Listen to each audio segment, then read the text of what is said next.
আসসালামু আলাইকুম এভরিওয়ান। আমি ফার্স্টেই বলে নিচ্ছি আমার ভয়েসটা খুব বাজে হয়ে গিয়েছে, খুব কাশি ঠান্ডা ইদানিং, এই কারণে শরীরটা অনেক অসুস্থ, এই কারণে ভয়েস ভিডিও তেমন দিতে পারছি না। দেখো আজকে সকাল সকাল উঠে এখানে আমি ব্রাশ করে নিচ্ছি।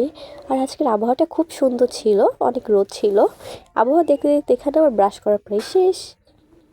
দেন এখন হচ্ছে আমি রুমে চলে যাব, রুমে গিয়ে ভালো করে আমি হাত মুখটা ফ্রেশ করে নিব। দেন এখন যেহেতু আজকে আমি মুরগি আর ভাত রান্না করব, তেমন কিছু রান্না করব না, তো মুরগিটা আমি আগের থেকে নামিয়ে নিতেছি। নামিয়ে নেওয়া হয়ে গেলে এখন আমি পাকের ঘরটা খুলে এখন ভিজিয়ে রাখবো, ভিজিয়ে রেখে তারপর আমি সব কাজগুলো করে নিব। এখন হচ্ছে আমি তোমার দেখো এই ঘরটা ঝাড়ু দিয়ে নিয়ে এখন ঘরটা এখানে গুছিয়ে নিচ্ছি। গুছিয়ে নেওয়া হয়ে গেলে তারপর একটু মুখে হাত পায়ে লোশন দিয়ে দেবো, যেহেতু শীতের দিন হাত পা খুব টানে, শীতের দিনে লোশন না দিলে মোটেও ভালো লাগে না। দেন হচ্ছে এখন আমি কিছু থালবাটি ছিল সেটাও ভালো করে ফ্রেশ করে ধুয়ে নিয়ে আসছি। ধুয়ে নেওয়া হয়ে গেলে এখন এগুলো আমি গুছিয়ে রেখে দিব। গুছিয়ে নেওয়া হয়ে গেলে যেহেতু আমার শরীরটা ভালো ছিল না, রাত্রে আমি পাকের ঘরটা গোছাই নেই। দেন এখন ভালো করে ঝাড়ু দিয়ে নিব, ঝাড়ু দিয়ে দেন হচ্ছে চুলার থেকে ছাইগুলো তুলে নিতে হবে ফার্স্টে। এখন ছাইগুলো আমি এক এক করে ছাইগুলো আমি এখন তুলে নিচ্ছি। দেখো ছাইগুলো তুলে নেওয়া হয়ে গেলে এখন আমি ভালো করে চুলা ধরাতে হবে। সকালে উঠে এটাই হচ্ছে আমার একটু বিরক্ত কাজ লাগে, চুলাটা ধরাইতেই।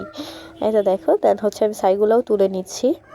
আরেকটা কথা বলি তোমাদের সাথে, যে আমাদের মুরগিগুলা যে এত বিরক্ত করে, প্রত্যেকটা ভিডিওতে দেখবে মুরগির সাউন্ড আছেই, মানে ভয়েস দিতে গেলে ওদের ঝামেলা, আর ভালো লাগে না। তো এটা কেউ কিছু মনে করবে না, দেখো এখনও ডাকতিছে। তো এই তো দেখো তার চূড়া থেকে ছাইটা তুলে নিয়ে এখন হচ্ছে আমি এটা হচ্ছে তোমার লার্কিগুলো নিয়ে দিব।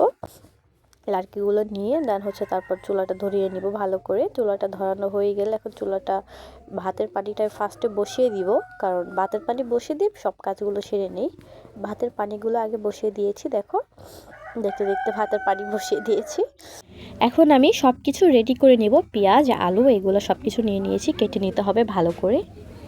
কেটে নেওয়া হয়ে গেলে এখন আমি ফ্রিজ থেকে আদা রসুনটা বের করে নিব, আদা রসুনটা বের করে সব কিছু রেডি করে রাখবো।